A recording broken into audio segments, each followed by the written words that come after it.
Сәлем құрметті жан. Каналға тіркеліп, лайк басуды ұмытпа. Джон Кехо, түйсігіңмен ойлай біл. Қазақ тіліне аударған Мырзагелді Кемел. Оқыған Перизат Сұлтан. 6 бөлім түсіну. Табыс артынан жаңа табыс келеді. Адамдардың көпшілігі өз жетістіктері мен сәтті қадамдарын түсінгеннен гөрі өз бойларындағы кемшіліктері мен сәтсіздіктерін көруге бейім. Бір мақсатқа жеткен соң, бірнеше күн немесе апта бойы қуанып, алдымызға жаңа мақсаттар мен бағыттар қоямыз. Біз жеткен жетістігімізге қанағаттану сезімінен тез алшақтаймыз. Уақыт өте мүлдем ұмытып кетеміз. Барлық назарымыз жаңа мақсаттар мен армандарға бағытталып, өткен жетістік сезімі ұшты-күйлі жоқ болады. Осылай адам табыстың күшті энергиясын құр жібереді. Әлі де қол жетпегенге баса назар аударып, біз санадан тыс миымызда өзіміздің қалыптаспағандығымыз туралы ойды тудырамыз. Адам өзінің жеткен жетістіктерінің энергиясын пайдалану арқылы таң қаларлық жетістіктерге жете алады. Өкінішке орай, ол мұны өте сирек жасайды. Дәрістерімнің бірінің соңында маған бір әйел жолығып, «Джон, сіз қалай ойлайсыз? Мен өз мақсаттарыма жетемін бе?» деп сұрады. Мен олар туралы айтып беруін өтіндім. Оның бірінші мақсаты жақсы үй сатып алу. Екіншісі, Англияда тұратын туыстарына барып мауқын басу. Себебі 14 жыл бойы бірін-бірі көрмеген екен. Ал үшіншісі, бір адаммен қарым-қатынас құру. Ол жалғыз басты ана, қолында 3 баласы болғандықтан және өте қарапайым өмір сүргендіктен осы мақсаттар сол кездері оған қол жетпестей болып көрінді. Бірақ менің дәрістеріме қатысу арқылы ол өзінің өмір сүру жағдайын жақсарту үшін ми күшін пайдалану тәсілдерін үйренгісі келді. Мен оны ми күшін пайдалану арқылы алдына қойған мақсаттарға жете аласың деп сендірдім. Осы жағдайдан кейін мен ол әйелді есіме алған жоқпын. Біздің алғашқы кездесуімізден 1 жыл өткенде ол маған телефон шалды. «Джон», деп қобалжи бастады ол. «Не болғанын сіз ешқашан тауып айта алмайсыз. Мен қазір хаузы мен бау-бақшасы бар жаңа үйде тұрып жатырмын». Мен оған қуанышыңызға ортақпын деп едім, ол сөзін жалғастырды. Мен 3 апта бойы Англияда өз туыстарыммен болдым. Ал ең бастысы, мен ғашықпын. Мен шын мәнінде ғашықпын. Әрине, мен онымен кездескім келді. Біз бірнеше ай өткен соң ғана кездесе алдық. Ол мені әуежайда қарсы алды, бірақ мен күткендей оның жүзі қуаныштан жайнамады. «Джон, ми күші маған неге көмектеспейді?» деген сұрақ қойғанда мен таң қалдым. «Не себепті ми күші маған көмектеспейді?» деп қайталап сұрады ол менен. Мен өз құлағыма өзім сенбедім. «Мен қателеспесем, сіз жаңа үй сатып алғыңыз келді емес пе? Англияға барып туыстарыңызбен қауышып, жақсы адаммен қарым-қатынас құрғысы келген әйелсіз ғой. Солай ма?» Ол маған ұялып қарады да, «О, мен бұл туралы ұмытып кетіппін» деді. Ұмытып кетті. Оны қалай ұмытуға болады? Өте оңай. Біз әрдайым осындай жағдайға тап боламыз. Ол бұрынғы мақсаттарына жетті. Енді жаңа мақсаттар қойып, оларды жүзеге асыру бағытында жұмыс жасады. Оларды толыққанды қалыптастырмай, ми күші оған көмектеспейді деп шынайы сенді. Ол өзінің бұрынғы жетістіктерін өзіне тиісті ретінде қабылдап, оларды ұмытып кетті. Оның миы толыққанды жаңа мақсаттарға бағытталды. Біз өзіміз қалағанға баса назар аударып, бұрынғы жетістіктерімізді ұмытып кетеміз. Өзіңізде жоқ нәрсеге баса назар аударудың қажеті қанша? Бәріміздің өмірімізде де сәтсіздікке ұшырайтын сәттеріміз болады.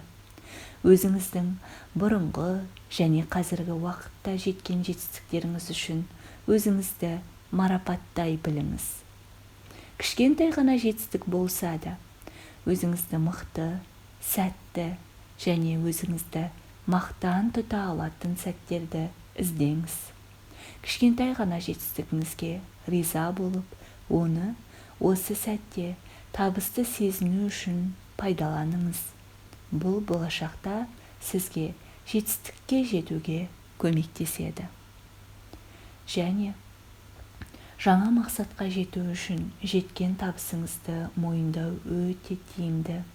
Мысалы, сіз жас режиссерсіз.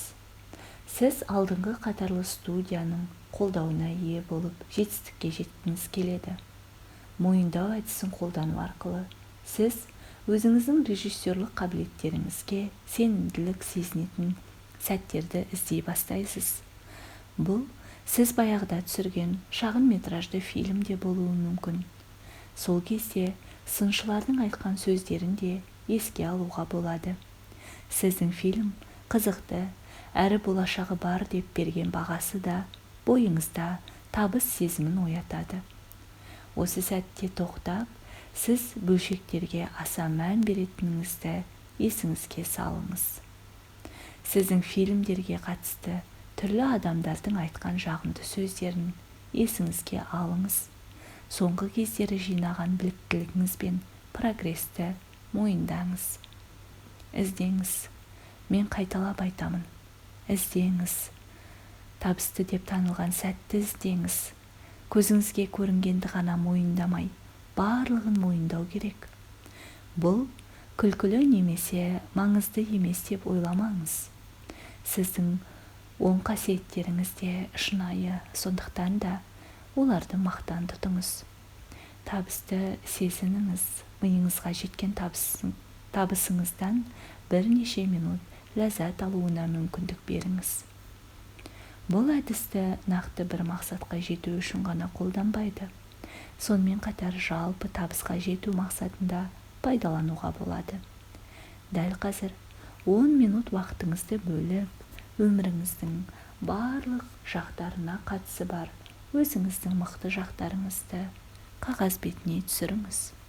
Мысалы, мен талғаммен киінемін. Мен жұмыста сәттімін. Мен бірегей тұлғамын. Мен көп білемін. Мен әңгімешілмін. Мен жомартпын. Суретті жақсы саламын. Оптимистпін. Мен автокөлікті жақсы жүргіземін. Менімен араласу адамдарға жақсы әсер береді. Осымен тоқталып қалмаңыз. Сіздің оң қасиеттеріңіз шексіз. Адамдар мені жақсы көреді. Мен көп жұмыс жасаймын. Мен өмірден ләззат аламын. Мен жұбайымды сүйемін. Мен үлгілі ата-анамын. Мен отбасыма, достарыма көмектесемін. Жоғарыда мен өзімнің оң қасиеттерімді тізіп шықтым. Барынша толыққанды тізім жасаңыз. Ол кем дегенде 20 пункттен тұруы қажет. Ұялмаңыз. Көз алдыңызға елестету үшін қағазға сеніңіз. Өзіңізді мақтан тұту үшін қанша себеп барын жазыңыз. Осы жаттығудың мақсаты сіз өзіңізді мақтан тұтуыңызға толыққанды құқыңыз бар екенін түсіну. Бұл оң сезімдер болашақта сәттіліктің негізі болатын табыс сезімін тудырады. Осы тәсілді кез келген мақсатқа жету жолында қолдануға болады. Сіздің ойыңызша қай қасиетіңіз қойылған мақсатқа жетуге жәрдемдесетінін ойлап, кем дегенде 10 пункттен тұратын тізім жасаңыз.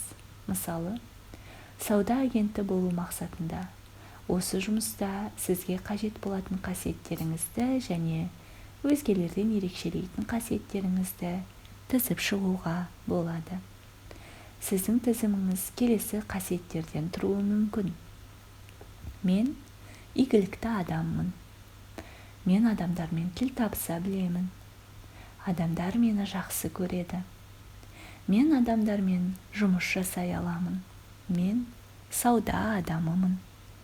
Мен бұрынғы жұмыс орнымда жұмысымды жақсы атқардым. Мен адамдарды көндіре аламын. Мен дарынды адаммын. Мен талғаммен киінемін және сырт келбетім жақсы көрінеді. Мен жинақымын. Мен көп жұмыс жасаймын. Мен қойылған мақсаттарға қол жеткіземін. Егер де сіз осы тізімді жасамасаңыз, онда әңгімелесуге барғанда осы орын менікі болады деп үміттеніп барасыз. Бұл жағдайда осы орынды алу үшін тиісті дайындыққа ие екеніңізге сенімді болу керек. Табыс артынан жаңа табыс келеді. Ал сіз көп салаларда жетістікке жеттіңіз. Жеткен табыстарыңыздан шығатын энергияны қаншалықты сезінесіз, соншалықты сырттан табысты өзіңізге тартасыз. Сондықтан да осындай тізім құрыңыз. Өз миыңызды қуаттандырыңыз, жігермен жұмыс жасаңыз, белсенді өмір сүріңіз. Өз құндылықтарыңызды төмендетпеңіз, әрдайым өзіңізге сеніңіз, жоғарыдан сый күтіңіз. Джон Леннон айтқандай, болашақты осы күннен жасаңыз. Өз құндылығыңызды мойындаңыз, тағы да мойындаңыз. Сана шынайы өмірді жасайды, ал сіз өз санаңызды жасайсыз. Егер аудио жазба ұнаған болса, лайк басып, комментарий қалдырып, каналға тіркелуді ұмытпаңыз. Сізге сәтті күн тілеймін.